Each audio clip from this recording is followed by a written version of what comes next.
Age of Wonders 4 is launching its newest DLC, Ways of War, today, and I'm going to go through a fun build I created themed off of Sun Wukong, the Monkey King from the 16th century Chinese novel, Journey into the West. I also based the looks and abilities loosely off of the recently released video game as well, so it's a fun little mix. Before we get started, I'd like to give a huge shout out to Paradox Interactive for sponsoring this video.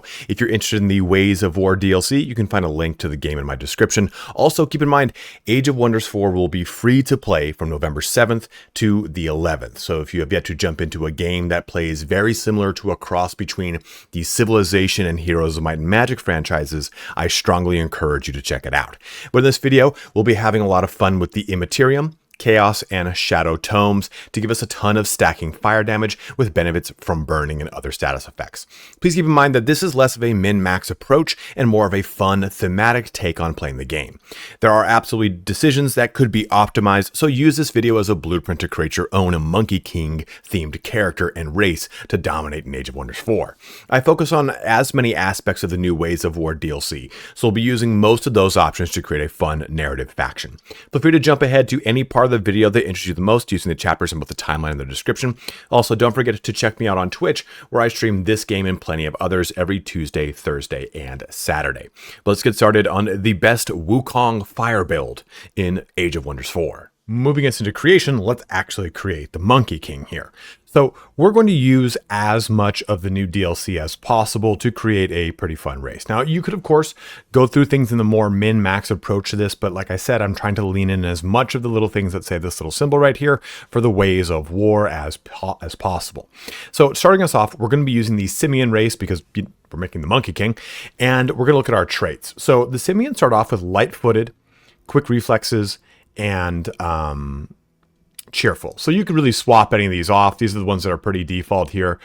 Some good ones are stuff like hardy to give you some additional hit points because you don't have a lot of initial strong defense on these characters. And adaptable is another real amazing one. One thing you can do though, and I'm not doing it for this build, but I do want to bring it up because Ways of War adds this in. You have this graceful judge mount and you have a blessed dragon mount. So let's just go ahead and like swap off like quick reflexes real quick and light footed, just really quick, just to show this off. If we go to Blessed Dragon Mount and we go to confirm, whatever, sure. You can see where everyone's on a dragon mount back there. So it's a really cool option. I didn't go for it with this build, but I just want to bring those up because they're really cool mounts that you can stick with if you want to go with a set mount and how you want to approach the game, right? You can see back here too, you've got those. They're really cool, especially this mount. It's particularly good. It's not flying, but you get Touch of Grace, which helps out with temporary hit points, and it gives you additional hit points. And then more units are cav. So it's a really, really nice thing. But we'll go ahead and just turn that off really quick. We'll go back to quick reflexes and light-footed, and I'm actually going to take cheerful is fine. You can go with something like adaptable just to get some more better experience, however you want to approach it here. Confirm those, select, and for our culture, we're going to go with the new one, Oathsworn. Now, Oathsworn is broken up into 3 different oaths: harmony, righteousness, and strife. Since we're going with the Monkey King, I'm going with more of that trickster god approach that we get. I did like righteousness originally when I was envisioning this, but what we're really going to lean into with this build is a lot of fire damage. Righteousness gives us this really cool ability here for nobility, which gives spirit damage. We're going to go with strife, which gives us warrior soul, which gives us fire damage, and minus 20% damage regardless of being outnumbered. So we get a lot of really cool things here. That's for your Oathbreaker only. We're not going Oathbreaker. I just wanted to bring it up. We're focusing on fire damage for this. And with Strife, what I like about Strife too is it's a very set way to play the game. You're focusing on raising cities, pillaging provinces. You're an aggressive character. When I think that that's a little more fun, a little more on brand for the character we're trying to go with. Righteousness, again, is a cool one here, but this is just simply don't be negative. That's it. Like, don't be a negative alignment. And I didn't like this character as much as I liked this guy. We'll take a look at the name a little bit here. So we'll go with Strife for our oath in the Oathsworn. And then for our society traits, I do like Ruthless Raiders because that does play exactly into how we're going to play, right? The nearest city owned gains 3 gold and 3 draft per tier of units killed after successful combat. I'm going to leave it up to you between Ruthless Raiders or Swift Marchers to give you speed. We know so much about the Monkey King and beyond Nimbus Clouds and speed. I wanted to kind of lean into that as well. And I do like the ability to just kind of have Force March out the gate to give you some initial mobility in the game. Regardless of which one of these you're going to choose, I think going with Runesmiths is the way to go because we will have a ton of unit enhancement research, and we're going to focus on Materium, Chaos, and a very little bit of Shadow here. So I think personally this really fits into the style of tomes and magic we'll be taking. We're going to go here into our first tome. Now you can start with the Tome of Pyromancy. I went with the Tome of Discipline because again, it's part of the Ways of War. This does give us the Monastery here, which is going to give us draft. That's the big thing with this build. We're focusing on lots of unit production with draft, tons of overlapping fire damage, and we're going to be able to really lean into both of those. Let's take a look at the other one here for Pyromancy. I think I went the opposite direction of where I should have gone. I was right next to it. Sick. So Ritual Pyre helps us out with mana production here. But the big thing we want from the Tome of Pyromancy is going to be those Searing Blades for increased fire damage and Fiery Arrows for more fire damage. And you also get the Pyromancer, which does, you guessed it, fire damage. We'll talk about this in just a little bit here. But what I really like about the Tome of Discipline is it gives me a really good fighter that is pretty... It's a really strong tier 2 fighter right out the gate that I get access to. Inner Mastery is great for some status resistance and healing received. Empowered Strike just gives me a flat damage increase, but also every third attack in a turn has a 60% chance of inflicting stun. So it gives me some status ailments that I can throw around with the capability of my polearms already sundering things. So I can really lean into those directions. Also, I like Focus Aim 2 to make it so that you give an ability to range, battle mage, and support units, 3 of which we already have as default as Oathsworn, but we're going to get another range unit in our progression for tomes, which gives us the ability. Focus Aim makes it so that we can just simply not miss. I really like this one. Also, Mantra of Purification is just a nice early heal in the game, when in the early portions of the game when you're just going to be doing a lot of damage to your units, and it keeps them up and running so you're not constantly having to replenish them in between major fights. So that's the route I take with this. We're going to start with that one, and we're going to go Champion, not Wizard King. It just fits the overall role of the character, and the other two don't really fit what we're going for the Monkey King here. Let this come through. Now, for your weapon, you can go with the Glaive if you want. That is newly added with the Ways of War. It's the hero class of Defender. It doesn't necessarily... The Defender doesn't play how I think of the Monkey King.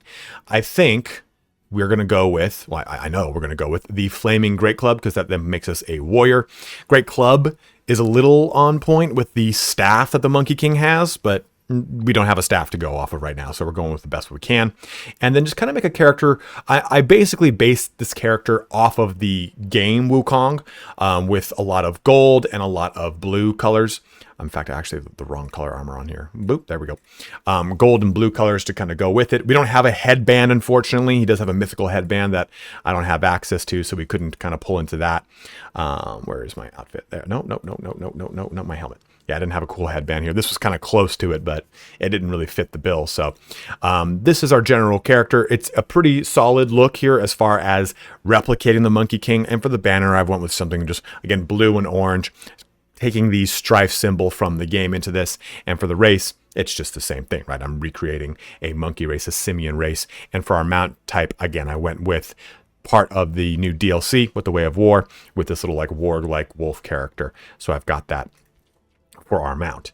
And again, the big thing is, of course, just making sure you go with the Flaming Great Club for the character, and then making this character as much of the Monkey King as you can. You can go with wild, like orangish hair or red hair, which is a little bit more what you see in the classical art. Again, I made him more on point with the video game, which has a very more of a grim, stark look to him.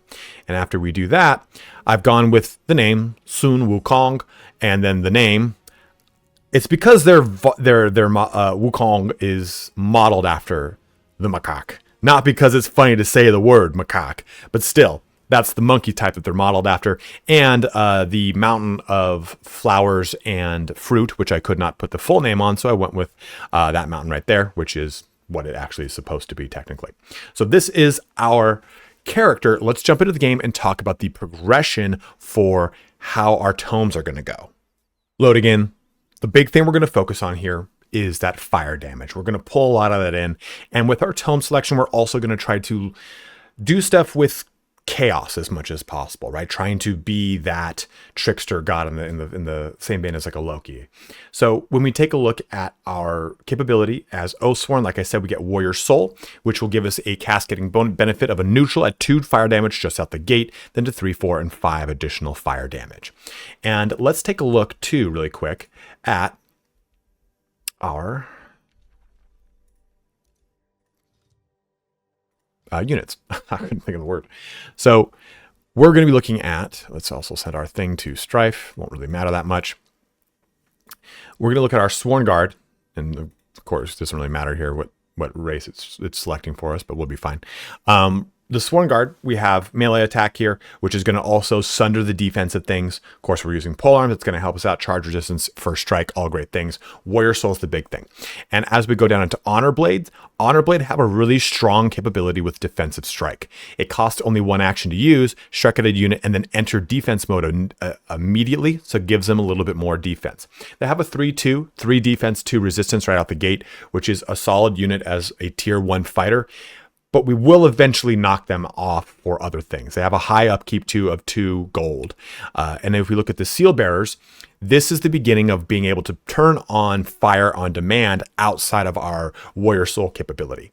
They have Fire Seal because we are this specific oath. It's kind of the thing I don't like. If I go Righteousness, Seal Bolts here, Seal Transference, and this is basically a healing capability. If I go Harmony, then I do not, what's it called? Not spirit damage, which this character, which this oath relies upon. It does blight damage.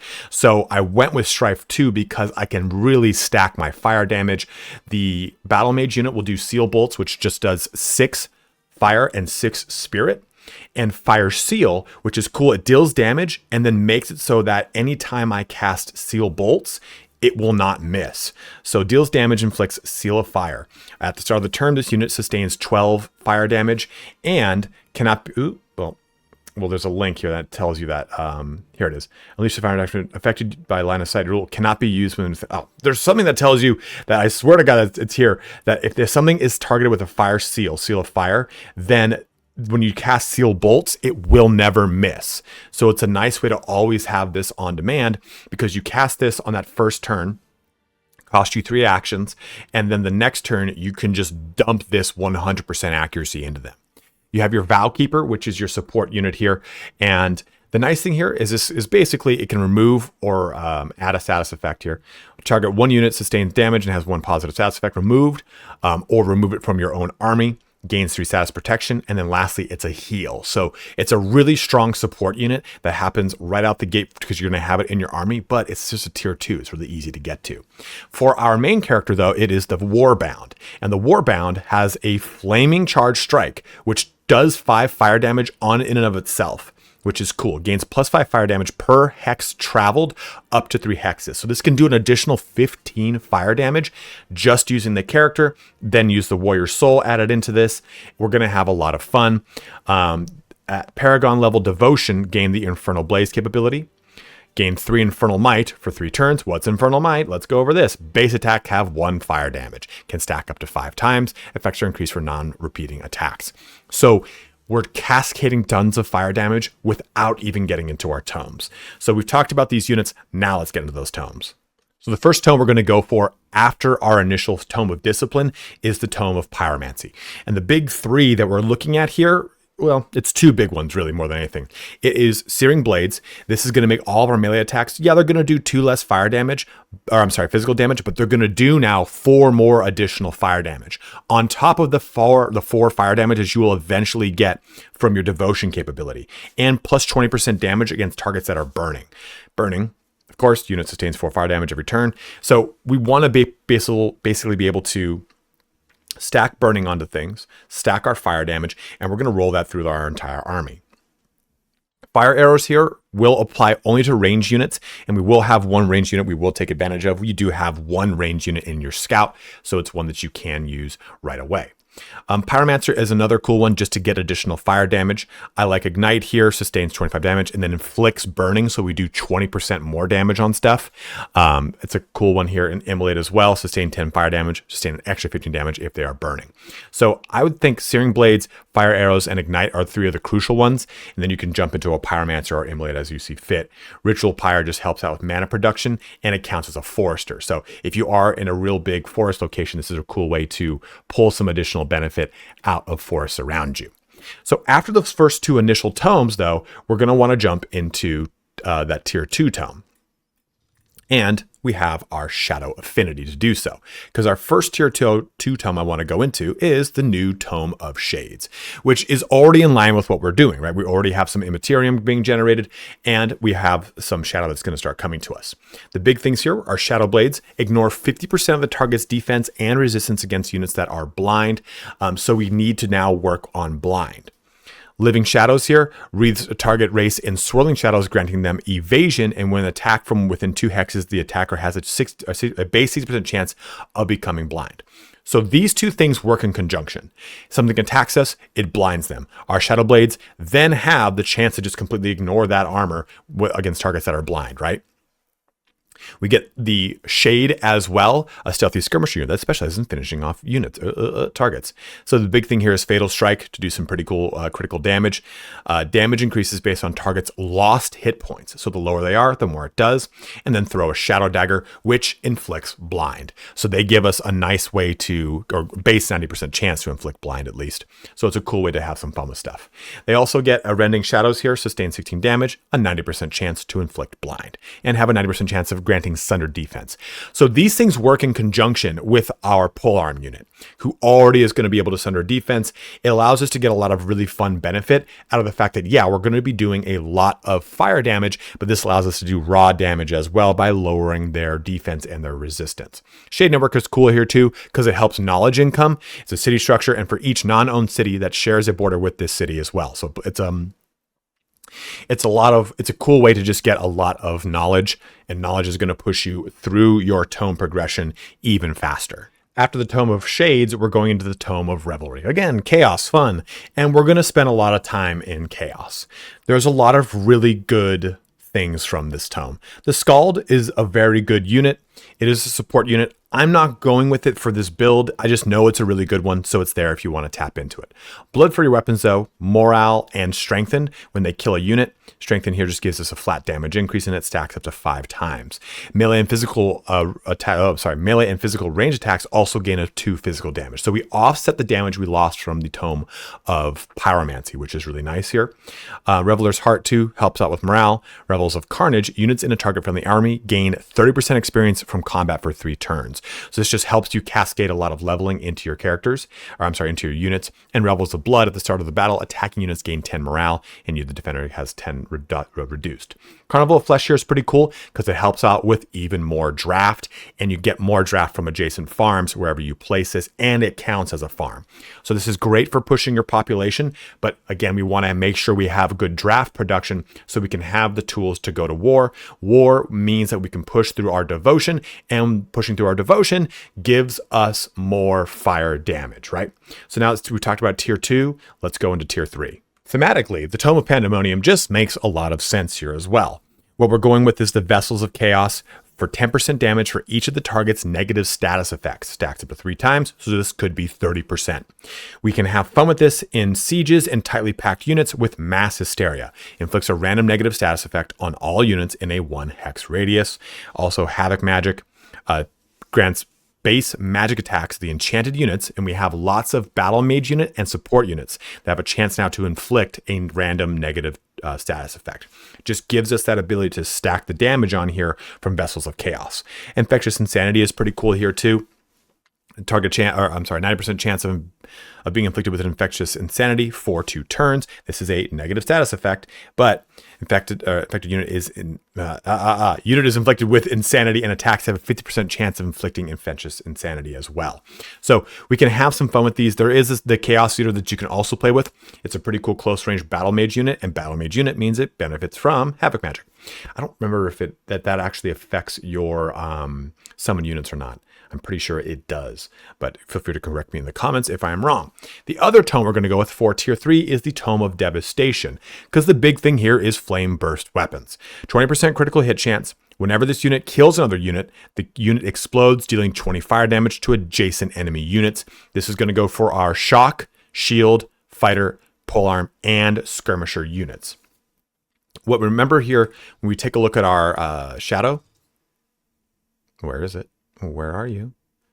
The Tome of Shades. Our shade is a skirmisher unit. So that benefits our skirmishers, which are going to be a part of our fighting force. We have the shield units are a part, fire units, polearm units, and shock units are all part of our fighting force as well. So we can tap into this really, really well. Warbreed is also a really awesome shock unit if you want to use it. Just depends on how you want to jump into the summoning for this entire build here. Target friendly unit 1, 2, or 3 of non-magical origin, non-contract, transforms it into a Warbreed and heals it for 60 hit points. So this is a real cool one to just basically turn something into a Warbreed for you if you want. The big thing I wanted was Flame Burst Weapon. Focus of Devastation is cool. Grant magic attacks of enchanted units. Demolisher, which allows them to destroy fortified obstacles. So if you are struggling with dealing with a lot of siege units, this is cool. Same thing with the construct Devastator Sphere. It's a siege project. I like the Tome of Devastation because you are going to be sieging a lot. It fits into the overall model of this, and it really, I think, drives the point home of being able to crush through stuff. Moving on to tier 4, we have the new Tome of Calamity. So there are 2 tier 4 tomes for the Ways of War. There's Calamity, and there's another one here. I think it's in Nature, or Nature and Order, I believe. Yeah, and Prosperity. We are going with, you guessed it, like we just showed, the Tome of Calamity. What we get with this are 6 really cool spells. Accursed Projectiles, which gives us fire damage. The frost damage is nice, but I didn't jump into the shadow portion of it that could pull a lot of frost damage into this build, but also has a 60% chance of applying a ghost fire. It sustains 2 fire damage and 2 frost damage each turn and replaces and counts as burning, but isn't removed by frozen or wet. So burning, remember, we're going to do more damage with it from our Tome of Pyromancy. We now can have this stack up to 5 times. Tons of additional fire damage get to come out with Accursed Projectiles. We've got support, battle mage, range, and skirmisher units that we can all take advantage of. It's really, really cool. Also, we get to summon the Calamity Dragon, Ghostfire Spikes, Ghostfire Rebuke, Force Mask of Calamity. It's a dragon. So you get to have so much fun with a dragon in this build. Ritual of Calamity here is really great for siege projects. Again, all defenders gain a stack of Ghostfire for 3 turns just starting it. They're all burning. They're all taking fire damage. Comet of Calamity, more fire damage and can freeze things. Gains 2 stacks of Ghostfire. You know what that does. This one's cool too. Desecrate land, turns into ruins, and grants resource rewards and alignment if it was pillaged. Alters terrain to desolate. So you can really lean into a lot of the big raiding mechanics from the Strife Oathsworn. Lastly, here we have Accursed Armors. When a melee attack hits the attacker, has a 30% chance to inflict Ghostfire or Mist Fortune, with also a +2 defense here. So we already have a lower defense for a lot of our units. This helps shore that up and gives us additional ways to inflict burning on things. We also get the Accursed Shrine here. When placed alter terrain into desolate, per adjacent ruin province, gain 3 draft, 3 food, 3 gold, 3 knowledge, 3 mana, 3 production. So you get a lot of this, and then allows the drafting of the Accursed Ogre, the Accursed Blade, and the Accursed Trickster. Battle Mage unit and a polearm unit, and it counts as a conduit, which of course gives you mana. It's a really fun thing, but you need to lean into the Desecrate land and have a lot of ruins to make this work. So you don't need to go this route, but you can see how much you get from it, right? Per adjacent ruins going to give you all this benefit of income, and you get the ability to draft additional units. It adds more flavor into the faction in different ways that you want to go with it.